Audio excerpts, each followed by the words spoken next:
میاں عبدالباقی ہمایوں، فقیر محبوب علی ساتو، سیکرٹری جنرل، سینئر نائب صدر سیدی آپ پر تشریف فرمائیں مفتی شفیق احمد قادری صاحب،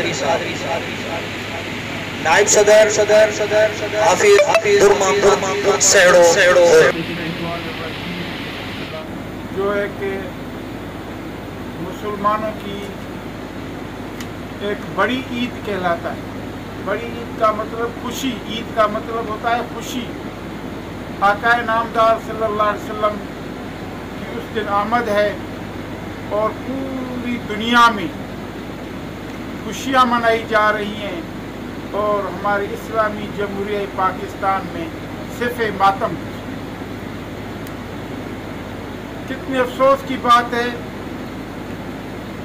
کہ پہلے سے ہمارا ملک دہشت گردوں کے ہاتھوں قید ہے، دہشت گردوں کے ہاتھوں میں کھیل رہے ہیں۔ افسوس سے کہنا پڑتا ہے جو ہمارے محافظ ہیں ان کو پتہ ہے کہ باہر کے جتنے بھی ایجنٹ ہیں ہمارے مخالفین، خاص طور پہ بھارت، وہ سرگرم عمل ہے کہ مسلمانوں میں تقسیم در تقسیم کی جائے، اور ہمارے پڑوسی ملک افغانستان میں ان کی انٹیلیجنس ایجنسیز کام کر رہی ہیں، صرف را نہیں، موساد، CIA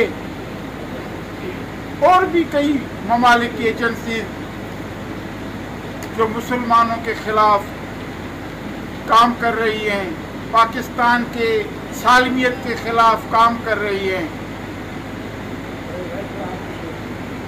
افسوس سے کہنا پڑتا ہے کچھ عرصہ پہلے مستونگ میں دھماکہ ہوا، اس میں بھی کئی جانیں ضائع ہوئیں، کافی لوگ زخمی ہوئے، لیکن پھر بھی ہمارے حکومتوں کی آنکھیں بند رہیں، کان تک جوں نہیں رینگی، اور اتنا بڑا سانحہ ہو گیا جس میں کم از کم 70 کے قریب شہادتیں ہوئیں، جس میں معصوم جانیں ضائع ہوئیں، اور علماء کرام جو باقاعدہ سند یافتہ عالم دین، حفاظ کرام اس میں شہید ہوئے ہیں، جن کے ایک ایک عالم کے لیے کم از کم 12 سال کا وقت درکار ہوتا ہے اس کی تربیت کے لیے۔ اس کے باوجود بھی حکومت کی آنکھیں نہیں کھلی۔ بلوچستان کی حکومت اب بھی ان علماء کرام کو دھمکیاں دے رہی ہیں کہ آپ پریس کانفرنس نہ کریں۔ مجھے افسوس سے کہنا پڑتا ہے کہ یہ دوہرا معیار کیوں ہے؟ کیا ہم بھی اس طرح کریں کہ جنازے اٹھا کے روڈوں پہ، سڑکوں پہ جنازوں کو رکھیں جیسے کہ لوگ کرتے ہیں؟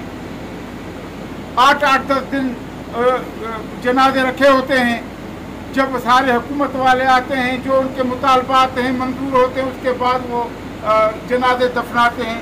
کیا ہم بھی اس طرح قانون ہاتھ میں لیں؟ تب حکومت جاگے گی، تب حکومت کی آنکھیں کھلیں گی۔ ہم حکومت کو وارننگ دیتے ہیں، اگر جو زخمی ہیں، جو شہید ہیں، اگر ان کو معاوضہ نہیں دیا گیا اور زخمیوں کا صحیح علاج نہیں کرایا گیا تو ہم سندھ اور بلوچستان کی اتحاد اہل سنت سرحدیں بند کر دیں گے، اور یہ صرف سندھ تک اور بلوچستان تک احتجاج محدود نہیں رہے گا۔ انشاءاللہ جو ہمارے مرکزی قائدین ہیں، ہماری آواز وہاں تک بھی ہم نے پہنچائی ہے، پورے پاکستان کو بند کر دیں گے انشاءاللہ۔ ہم نہیں چاہتے کہ قانون کو ہاتھ میں لیں، تب تک ہم اتنی فریادیں کرتے رہیں گے کہ قانون کو ہاتھ میں نہیں لیتے، پھر بھی حکومت کی آنکھیں بند پڑی ہیں۔ ہمیں افسوس سے کہنا پڑتا ہے کہ وزیر اعظم کاکڑ صاحب اس کا بلوچستان سے تعلق ہے.